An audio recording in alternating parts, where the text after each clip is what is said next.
Hey bakers, Martin here in the studio today, and I'm making a jalapeno cheddar bread. It's spicy, it's cheesy, it's delicious. Let's make it. So what I have here is, all my ingredients laid out. I'm gonna add my inclusions after I mix a base dough. So this base dough is based on a standard sort of pain de mie recipe. Beautiful, slightly sweet, a little bit of butter in it. Let's mix it. So I'm starting with all-purpose flour. You could also use bread flour here, that would be fine.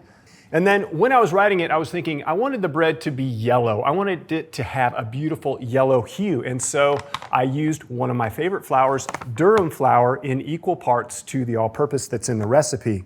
So I've got 318 grams of all-purpose in the bowl, and then I'm adding an equal quantity of my durum flour as well.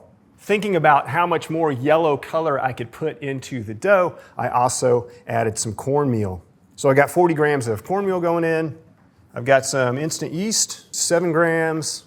I've got salt at 14 grams and sugar at 34 grams. Sugar's gonna bring just a little bit of sweetness. It's also gonna help the loaf brown in the oven. So I've got my flours and dry ingredients in. I've got a little bit of soft butter here. You know, pain de mie has that classic, like slightly enriched quality. When it toasts, it's incredible. Butter supports that. And last but not least, I've got some warm water, 406 grams. So everything is in the bowl except for the cheddar and jalapenos. I'm gonna start it sort of slowly, but then I'm gonna work up to about a medium speed in this big KitchenAid that's about speed 4, and I'm gonna go for about 6 to 8 minutes. Okay. This looks good. The dough's clean the sides of the bowl. I know that we have a good amount of base strength. Let's get our inclusions in. So I have some cheddar here. Some of it's grated, some of it is in small cubes. I found over time in making this bread that if I left the cubes too big, it would produce these holes in the loaf that I didn't like as much. And so I do a combination of sort of like small chunks and grated. So that's gonna go straight in. Even if you don't make this bread, I really recommend that you actually make the pickled jalapeños. There's a great recipe in there. If you don't like spice, you can always use a sweet pepper. What I'm really looking for though is this sort of piquancy that the brining liquid provides. A little bit of vinegar, a little bit of salt, a little bit of sugar in there. What you have left over is great for marinating things. Put a spoonful on your beans, whatever you want. So pickled jalapeños going in, cheese in, jalapeños in, and get this bowl back up. And I'm just gonna let it spin for another 10, 15 seconds, something like that, just to make sure that all the inclusions are really well incorporated. So I give them a few seconds. Sometimes I might even just pop it out on the bench for a second and knead it. You don't need any flour. There's enough sort of enrichment in here that it shouldn't stick too bad. And then what I'll do is I'll just make sure that it's sort of well incorporated. Make sure you don't leave any peppers or cheese chunks on the bench. Back into the bowl, right? Part of the reason I scaled into the bowl was to clean less things, so I'll put it back in there for the bulk rise. So we're gonna give this 45 minutes. Put a nice cover on it, set it in a warm place to rise. We'll be back for a bowl fold in no time. All right, 45 minutes, and I've had it up here in this little magic chamber. You know, when you're proofing doughs, think about how best you can nurture them. That changes seasonally at my house. Sometimes it's on the basement steps, sometimes it's above a warm oven. Just be thinking about that, right? Okay, so let's do this bowl fold. Dough looks very happy. I mean, almost feels like it could be shaped now, but we know that with a little bit more time, it'll gain a little bit more flavor, right? Bread is fermentation, fermentation is flavor. Okay, so standard bowl fold, y'all have seen me do this 1,000 times. So grabbing a portion of dough on the outside, I stretch and press to the middle, working my way around the bowl until it feels like it's tensioned. It feels like it doesn't really want to stretch anymore. And once I get there, you can either stop. Sometimes I like to invert it just so I have a nice smooth side on top. It's just a little thing I do. I don't know that it actually makes a difference. So another 45 minutes and we'll come back for the divide and shape. All right, it's been about 45 minutes. If it's been a little bit longer, ours has been a little bit longer, that's okay. Don't get too stressed about those timings, really. We're watching the dough, not the clock. What I'm looking for is a dough that's well risen, it's rounded, it's sort of puffy, and guess what? That's what we've got. Looks beautiful, actually. So what I'm gonna do is put a little bit of flour down, just a very light amount, and then I'll get my dough out of the bowl. Should just roll right out like that. Happy dough. So we're gonna divide it into 2 pieces initially. One will be about 800 grams and the other will be about 600 grams. With the 600 gram piece, we're gonna make 8 rolls. With the 800 gram piece, we're gonna make a single loaf. See what I got here? 8. Okay, we'll set that aside for a second. Now I need 8 pieces. And, you know, sometimes when I'm dividing rolls, if I know I need 8, I'll just go ahead and divide my pieces into, you know, halves again. And that's a good initial start on some rolls that are even. And then these will end up being about 75 grams each. I think we're pretty good here.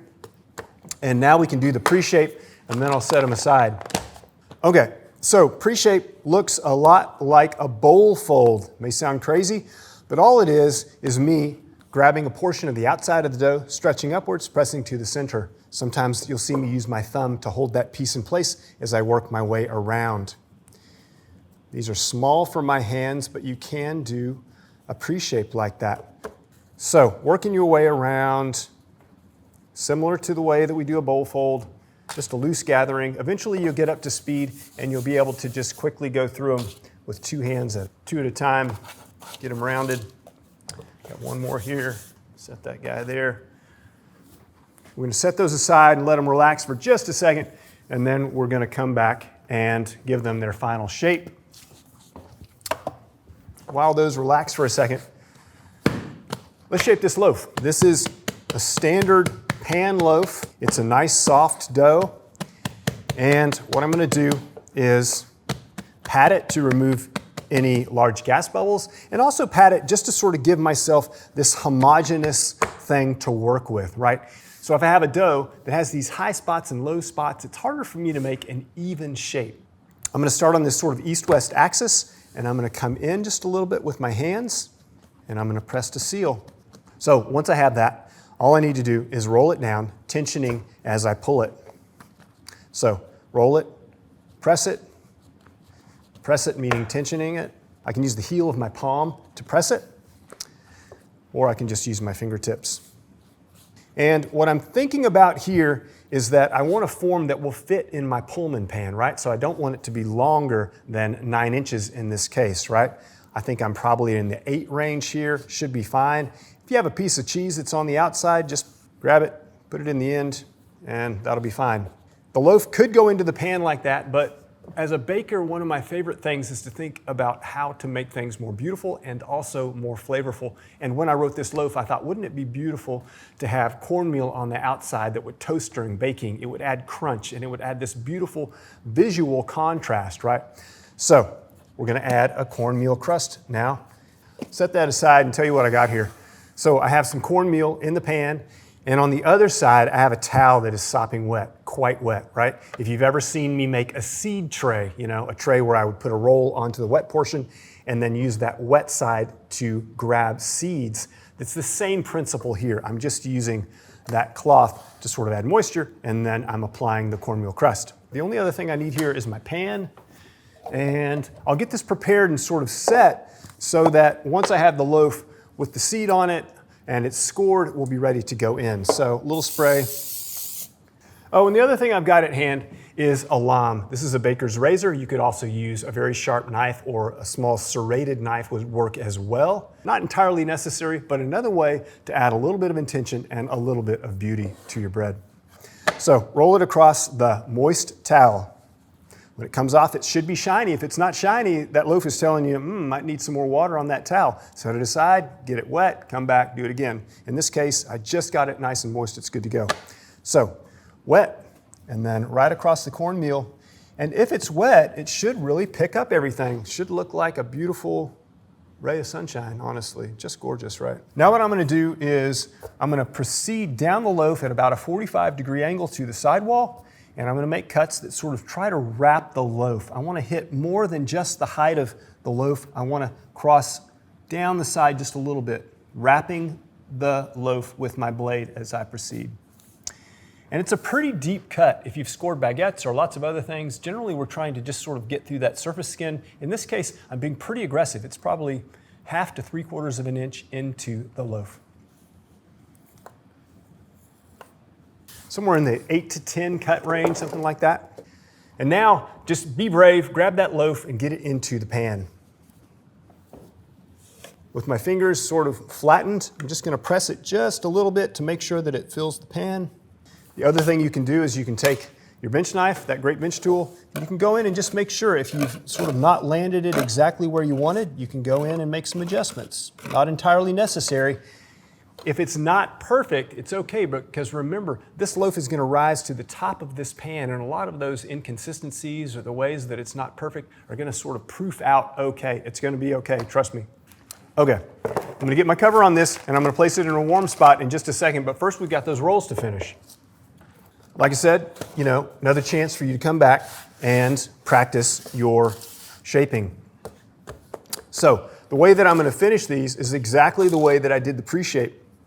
Stretching from the outside, pressing to the middle. You can also work on your sort of two-handed baker shaping, you know, this sort of like cage method where I've got my hands surrounding the dough, rounding like that.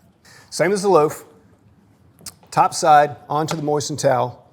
Give them a little wiggle, bring them up. They should be shiny, and then right onto the cornmeal, and you're good to go. Beautiful rolls. And then the last little detail here is that when you go to the tray, make sure that you distribute them evenly. This is an 8 pattern, so an 8 pattern is always a 3-2-3. And the reason for that is that we want to have them evenly distributed on the pan. Even distribution means even bakes.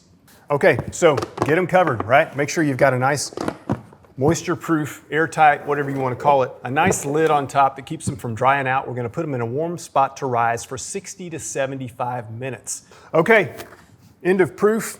These have moved really well. We got a nice warm day in the studio here, which is kind of rare, but nice because it means that everything is encouraged to move at this nice rate that has us eating sooner rather than later. So the rolls are beautiful. They're high, they're light. I can tell that the loaf is in a similar condition. You know, it's one of the nice things about pan breads and rolls as well, is that you can really give them a full level of proof. You can really push the proof.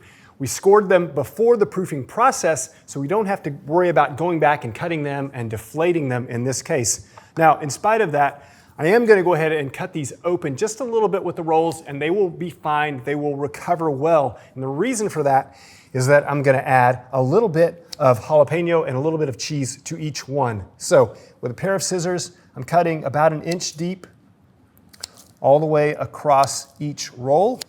And then I'm going to go back through and just add a piece of jalapeno. If you don't like spicy, skip it. Or, you know, when you make your pickled jalapeños, just use a sweet pepper instead, and you don't have to worry about the heat.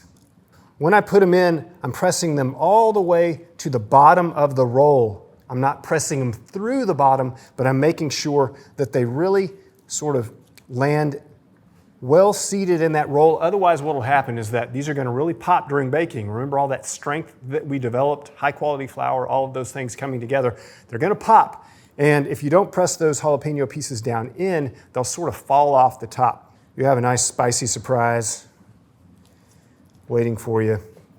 And then I just go back with some cheese. I'm just doing a pinch on each roll. The point is not to sort of hide the whole roll, it's just to give each one this little crispy, cheesy, melty sort of garnish. Okay, those are good, ready to go. Maybe we look at the loaf for just a second. You know, one of my favorite things about this bread is that score before the proof and what that does. So I have these nice lines, beautiful yellow cornmeal, sort of broken up by the dough where it exposed as it rose. This in my 9x4 Pullman has crested the top. When you're proofing at home, I'd say anytime you're sort of at the top level, you're in the zone, you can push it further as I have, and it will still be delicious and also beautiful. Let's get them into the oven. I have my oven preheated to 425 degrees. I'm gonna bake my rolls for 18 to 22 minutes with steam. The loaf is gonna stay in a little bit longer, 30 to 35 minutes. As always, all the details are right down there below. Click on that description for the full recipe. Let's get them in the oven.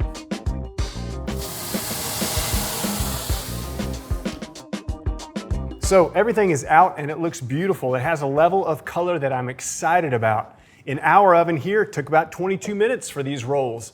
Look for color, don't just watch that timer. The same with your dough. Remember, the clock is not always right. Let your eyes be the judge. It's done when you say it is, when it looks delicious. And these rolls, for me, are screaming, you know, beautiful, delicious. crispy bits of cheese, a nice dark crust on the bottom that will give some good texture. They're perfect plain like that. You could open them up and toast them and put eggs on them, and for breakfast in the morning, lots of great uses for those. They're beautiful. And the loaf, I mean, the effort between how we mixed it, nice high rise, to the way that we created this beautiful crust on the outside with the cornmeal, and the contrast between where I scored it and where the cornmeal sort of adds this sort of matte aspect to it. Let's cut it open and see what we got inside. Beautiful, homogeneous, even structure. I can see little dobs of cheese here and there. I see some jalapeno as well. So there it is, our beautiful jalapeno cheddar bread. I'm glad to have you along today. I hope that you try these rolls and this loaf. It's a beautiful way to accompany any meal or just eat by itself. This is Martin and everybody in the studio saying thanks for joining us. Happy baking.